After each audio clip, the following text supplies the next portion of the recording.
In today's video, we will be discussing the shocking events that occurred in GSL Group B, a round of 8, cast by a man known as Maru, as it was a group consisting of Maru, Gumiho, Rainer, and Classic. One would think 2 Terrans, 1 Protoss and 1 Zerg, but no, we were wrong, as Maru decided to pick Protoss in his first match of the day against Gumiho. Maru had played Protoss before, I think it's an ESL Open Cups, and I actually do know that Maru used to ladder a lot with TOS as well, and actually had an account that was about 6.5 MMR, which would probably be the equivalent of like top 10 on the Korean server, top 8 maybe on the Korean server. I actually had my hands on some Maru replays back in the day, Protoss versus Zerg. Absolutely godly play, like very aggressively expanding, like army splits. Like if you dream of those army splits, you wake up because it's too unrealistic. It's like when you look at the clock, you know, like when you're dreaming, you look at a clock, it's like you can't tell the time and your brain's like, okay, this is a dream. It's like the same. It's like, oh, I split that well. Either I'm watching a video or this is a freaking dream. Like absolutely flawless play out of Maru in those games.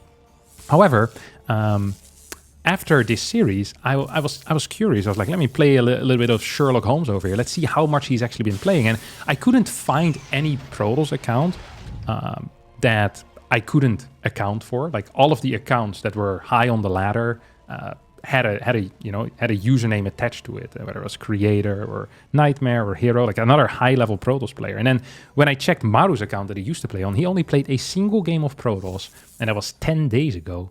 He did win it, so maybe that's why the confidence to pick TOS, but still, it is wild, especially if your first opponent is Gumiho, who is known to be, you know, a little bit loosey-goosey when it comes to the rules. He doesn't really play StarCraft 2 by the book majority of the time, and having some of that ladder practice might be very useful. It's of course possible to try to reproduce some of Gumiho's build in custom games, and I hope for Maru that he did do that, you know, prepare well for this match, but it is a scary prospect. Clem tried it before as well, off racing against Gumiho, and absolutely did not go well for Clem as he lost the Home Story Cup Grand Finals.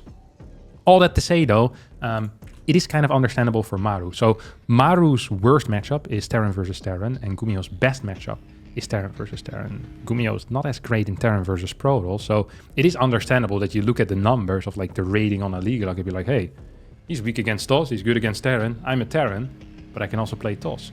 Let's see what happens when I play TOS. And that's what Maru apparently decided to do over here. Went for the Protoss against Gumiho, as Gumiho opens up with a, I think this was a Marine Factory, yep, into Reactor. Meanwhile, we have a fast Stalker into Sentry coming out of Maru. Was this done with a Scout? Yes, it was done with a Scout, of course. Maru is a safe and sound and solid and cool player. And he'll get full information here with Hallucination. This is a build, by the way, that we've seen a lot lately out of some of the top Koreans. Europeans don't really care so much for the early Sentry as much. I don't see Max Packs do it quite as often. Hero also isn't as keen on it, although he does mix it in occasionally. Ooh. This is sloppy out of Maru. This is just pure sloppiness, isn't it? He should know. You see no Hellion, you see no Mine. And this was a factory first. It's either going to be a Cyclone or a tank. I mean, if it's a tank, you stay alive. But if it's a Cyclone, you're dead. So, risky move here. I'm not a huge fan of that. Third gas is going to get taken here for Gumi. So, maybe wants to go for like a Banshee tank follow-up. Could also just be to afford a Raven tank. But we're definitely going to see a starport unit coming out of here. That is a given, as this drop is going to move out. Now, when we look at a drop like this, 7 Marines in a medevac. What do we want to achieve with that? 3 to 5 worker kills, I think is good enough. And trying to delay the third base as long as possible. You can delay in 2 ways, either by killing the third or by basically just kind of standing around here and scaring the opponent with a drop to the main base. This drop is going to unload. That's 3 kills. That is good. Lost only a single Marine for 3 probes. It's one hell of a deal. It's an art of the deal right there, my dear friends. Yes, this Nexus perhaps in a bit of trouble. Probe, maybe also in a bit of trouble.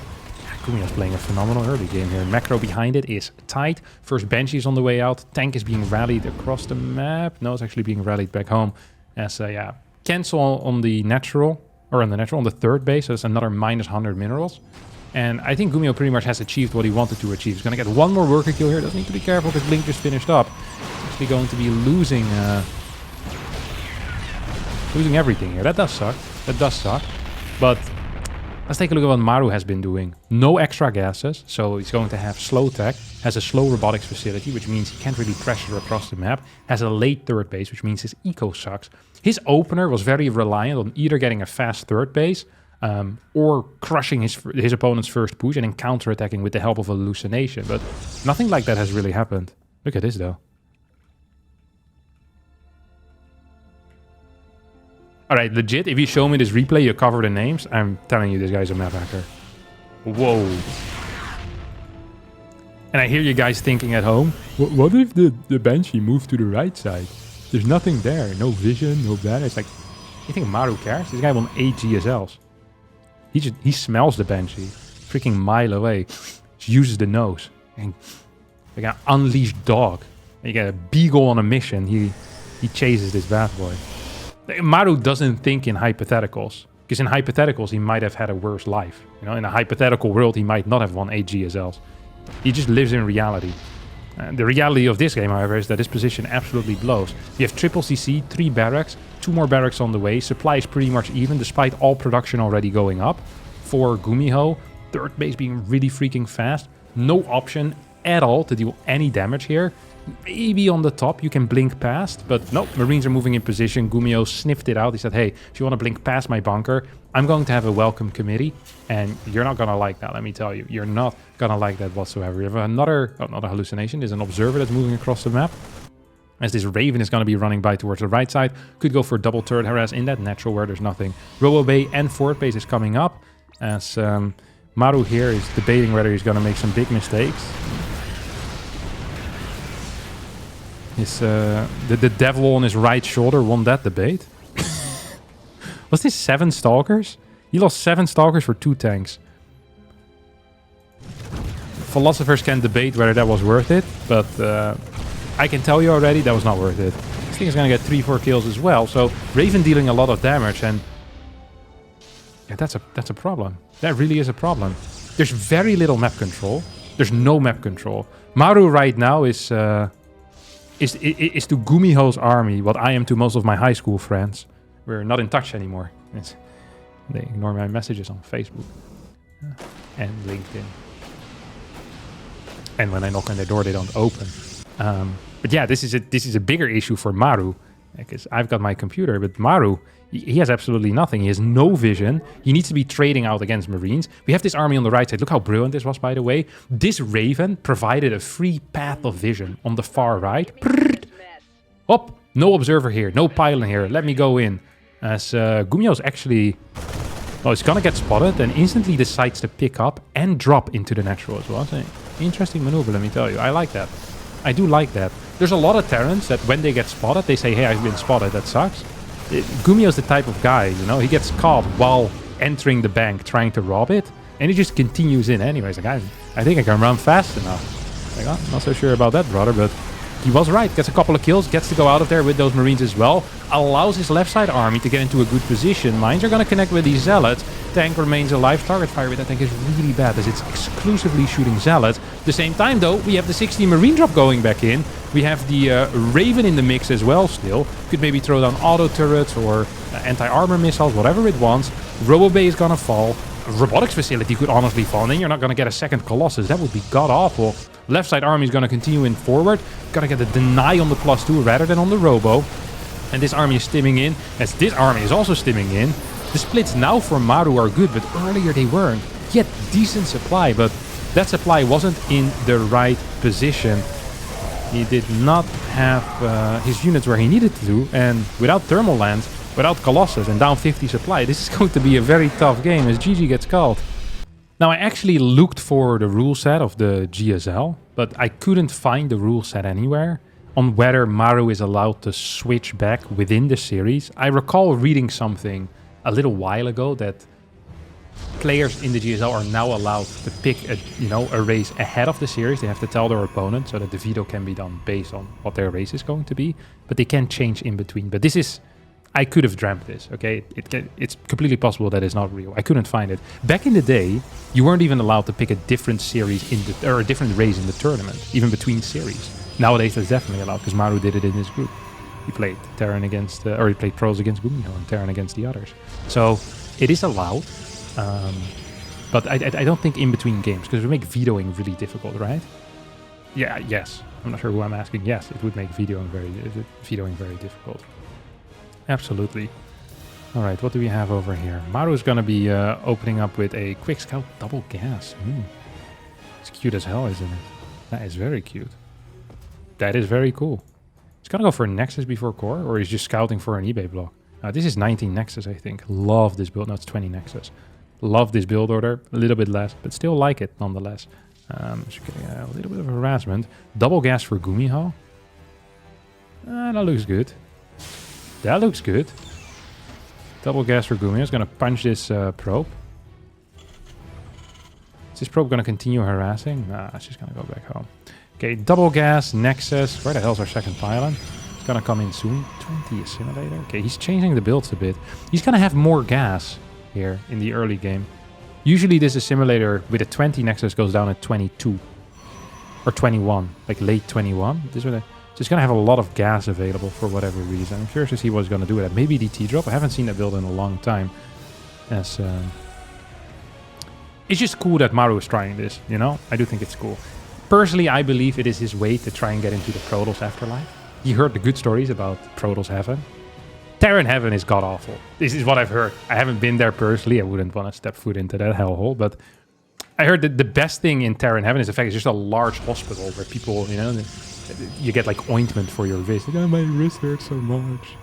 And they're whining about each other's wrist the entire time. Can't jerk it anymore. I played too many marine micro maps. Like, oh, how annoying. Protoss are just playing like snooker and stuff, having whiskey the entire day, but you don't get drunk. Still play StarCraft at like 70 APM. Terrans can't even play anymore because both of their wrists are destroyed.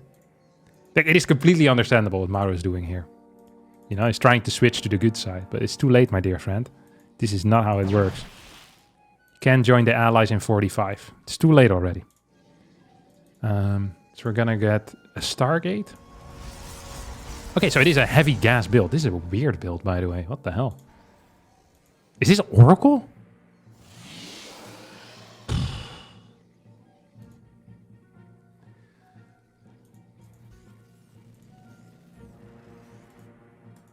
I don't know what the hell Maru has been sniffing, but it has to be some insanely good stuff to come up with this.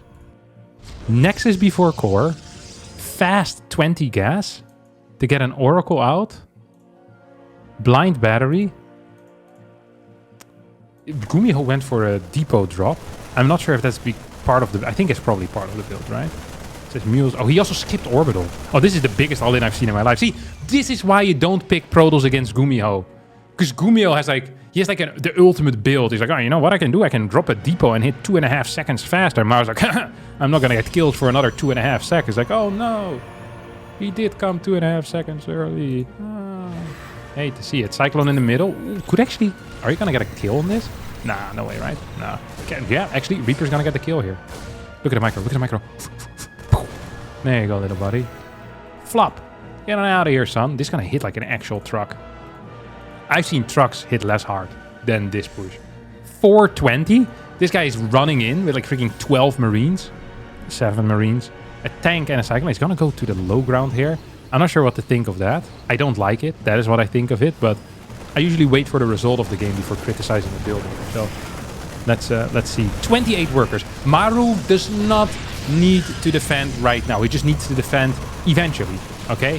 All Maru needs to do is not die. As long as he doesn't die, he's going to be a happy little camper. He has a robotics facility as well, with Immortals now popping out.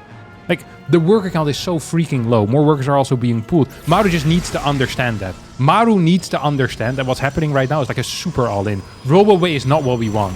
What we want is units, batteries, pylons. He's gonna get supply locked here for a little bit, so he can't actually warp in. He's on 2 gateways. Oracle's going across the map, which I think is a mistake. Probably just want to keep the Oracle over here. Reinforcements are not being picked off by Phoenixes, are not being picked off by this Oracle as it goes in. You can't really put Gumiho more all-in because he's already super all-in. 3rd base is gonna go down here for Maru. His SCVs are going down. So yeah, this makes Gumiho from already completely committed to still completely committed, except with 7 less workers. It doesn't really matter that much. This battery is going to get taken out. We have a lot of pylons here. This is not going to become an Artosis pylon, as everything is well covered. There are 2 tanks out. There's a bunch of Marines. We have a 3rd tank plus Lip and Cyclone. Okay, here comes the attack. 2nd Immortal now pops out. Can we get some lifts? 2 of the tanks are not sieged up quite yet, as these Phoenixes are continuing to lift.